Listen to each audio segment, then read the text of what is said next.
Last year, I made a video called What If Shane Survived. Unlike my other What If videos in my series, it was a bit more lie-near, more of a what would Shane have done in Rick's position, because back in season 2 when Shane brought Rick up on that hill, I've always thought of that scene as the decider, the draw, on which character was going to be the leader, to bring the group through all of the events of the comics. Would it be the more emotional at the time Rick, or the already cold, more capable Shane? In a zombie apocalypse, Rick was more flawed, he was more human, Shane was too, but was very early on able to switch it off. With Rick, it was late season 4. Hey, what you did last night, anybody would have done that. No, not that. I think most of the events in the main show that Rick faced, Shane would have somewhat faced too, and especially after season 4, would have made some of the same mistakes. I don't think you can just say Shane would have destroyed Negan. What, like Rick wouldn't? The whole point is that Rick was outnumbered. If he did do anything, it's not him that would have gotten it, it's the people around him. Did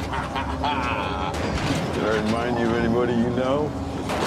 I was surprised to see in that first video how many people think Herschel and the rest of the group just wouldn't have followed Shane. Like they had much of a choice. Like they even all wanted to follow Rick in the first place. I think we should take our chances. Don't be foolish. There's no food, no fuel, no ammo. We're not safe with him. Just like Shane did before, he would spin a story about Rick. Regardless of what Shane said to them, I think Daryl would know the truth of what happened, but they all still follow Shane. Because he would be the leader, they would all follow him to survive, not walk away because he's a bit of a meanie. It's cool to think about, but I don't think Shane would become Negan either. I think there's this big misconception about Shane that he's some supervillain, and that he would just do the most dishonourable thing in the show possible. Everything Rick did, Shane would do the opposite. He would defeat all the villains of the show in seconds, or he would join them. Although he did these bad things much earlier on in the show than others did, I think he just would have led them his way. Now that The Ones Who Live, at least the first season hopefully, has for now wrapped up that Rick and CRM storyline, I think we should pick up where we left off in that video. The last shot of the main show we see in that timeline I created is Shane in that brown Consignee jacket. So in today's video, we're going to answer the question of what if Shane was in The Ones Who Live?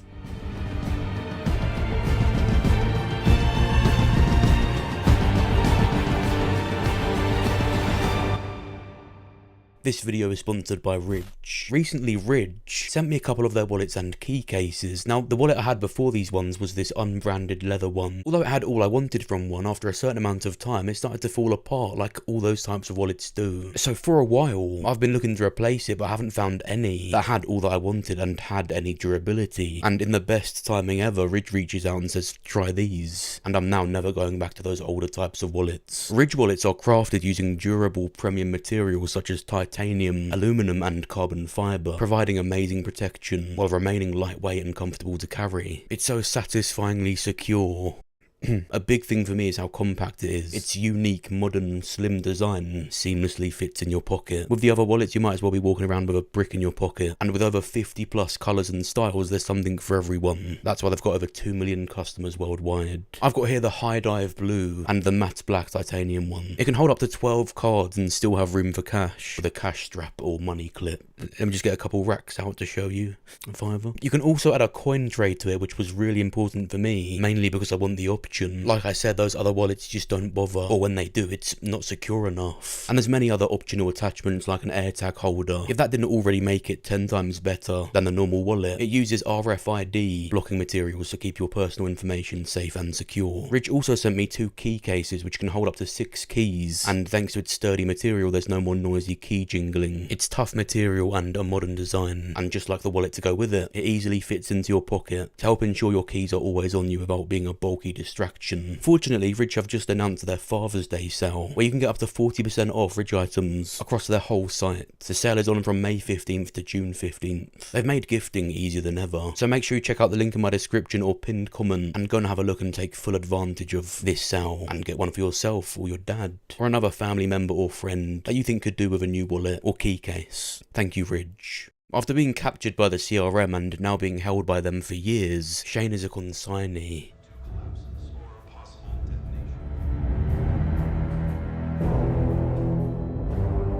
Back home, there's Judith and absolutely nothing about that is going to change. She is his daughter. And there is Michonne, but Shane isn't Rick.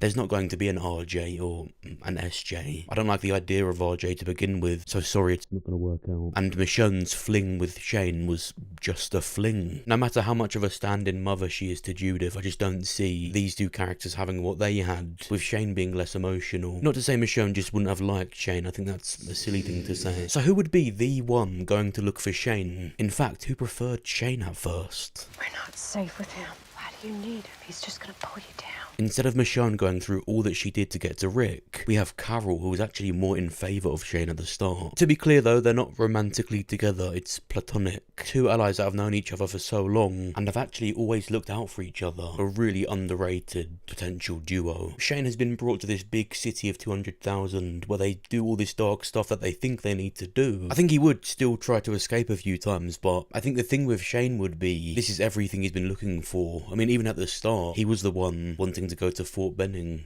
a military base. Been talking about Fort Benning for a long time now. Why, Rick? Why? I don't think Shane would get rid of his hand. In fact, I don't think he'd have the constraint on to begin with, because he doesn't really want to go. And that's what I think Okafor would see in Shane. Just like with Shane, although not as good, I see the Thorne character as a less fortunate reflection of Rick. They both had people outside of the CRM, both getting reeled in by Okafor. I should thank you instead of throwing glasses at you. You showed me I can't get away.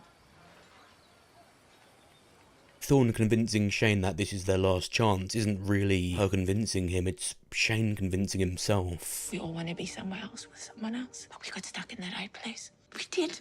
And you are gonna see that someday. And of course, with Shane in this universe being the protagonist, Okafor would still see something in Shane, its main character syndrome, and he'd still have all these talks with Bill because of it. It's the thing with Bill. He's always alone. Shane trains and joins the CRM as a soldier.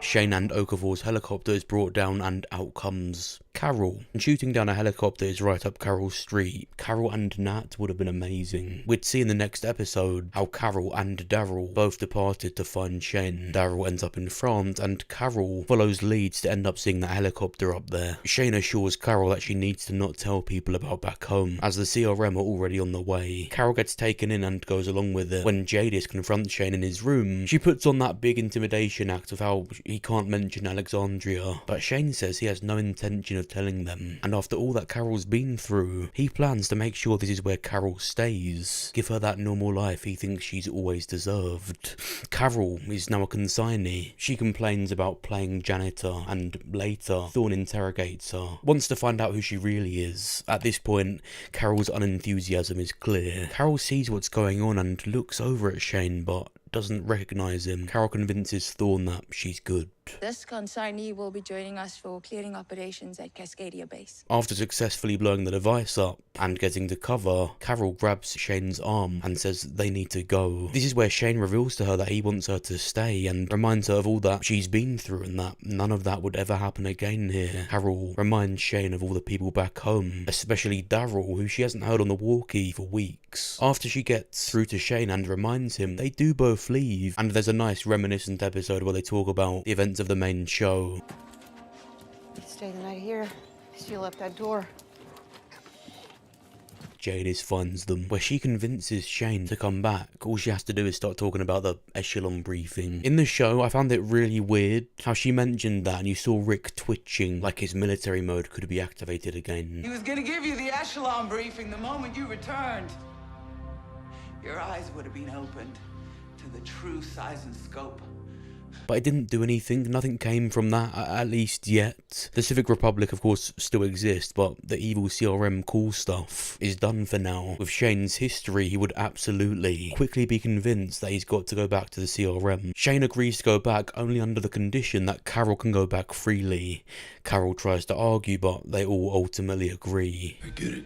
So I'm gonna find Bill. She has to give Jadis her word that she'll tell no one of the CRM, that she just found Shane and he wanted to stay with this new community. But she goes back and informs the others, and plans to ignite a confrontation with them and the Commonwealth, and to ultimately retrieve Shane and take them down. So right now, Shane goes back kind of half-heartedly. He's doing it right now to protect the people back home, but as Jadis mentioned, Bill wants to give Shane the echelon briefing. I think that the next leader in the next decade, that might be you. Swear on the sword. Let me ask you a question. Just gonna ask it and look in your eye. Swear on the sword. Don't hesitate. You need to use your instinct and rule it out. Somebody's gonna do it. Talk about what I can do, Rick. You're right.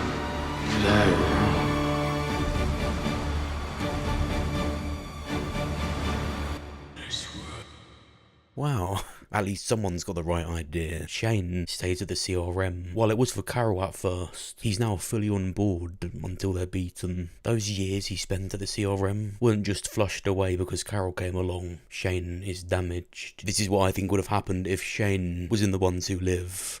And something like this is what I think should have happened in the show with Rick. I'm not the brave man. You shouldn't have come. I think a continuation of Rick in some way is going to happen, but I think stretching The Ones Who Live, giving it more time to breathe with more episodes or another season or two with that CRM story should have happened. It felt way too rushed and disappointing. Could we stop them?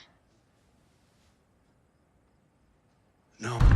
Now obviously the Civic Republic is still there, but it's now just two big cities that have all these supplies and helicopters. Combined with the Commonwealth, it makes it feel a bit too safe. They basically, for now, fully dismissed all the cool, dark stuff about the CRM. I think they ended it a bit too happy. Unless they make the final boss or the next big actual threat, as they always were, the New Walkers. I also think when The Ones Who Live isn't a love story, it's a lot better. For the most part, The Walking Dead is good with romance. But when they made it a whole show and almost exclusively about love, you end up cutting the edges off. I mean, when Michonne mentioned Daryl, Rick simply didn't care because he wasn't written to. I was, searching for you every day. Me and Daryl. It's not good enough to say, no, because Rick knows Daryl would be alright. No, he doesn't know that. I said this in my video for The Ones Who Live finale. Rick and Michonne are so much more than romance and having kids. Shane is so much more too. A less soppy, more cold Rick. And this is what I think would have happened. But what do you think? Do you agree with what I've said would happen? How would you do it? What did you think of the actual Ones Who Live? What other what ifs from me do you want to see? Let me know what you think down below. I'm also currently working on a video for Shane, just talking about him as a character, because I think there's a big misconception about him, and in that video, I think I can change your whole perception of him forever, hopefully out soon. And I'm still working on my What If Shane and Andrea Left video, so there's a lot of Shane to come. I'm excited for you to see it. Check out my What If Abraham Survived video. It's what I think would happen if Abraham went through all of the events of the main show. Press the like button on the video if you enjoyed it, subscribe if you're new. Thank you for watching. I'll see you soon. I'm sorry for what I did to you. You need to forget that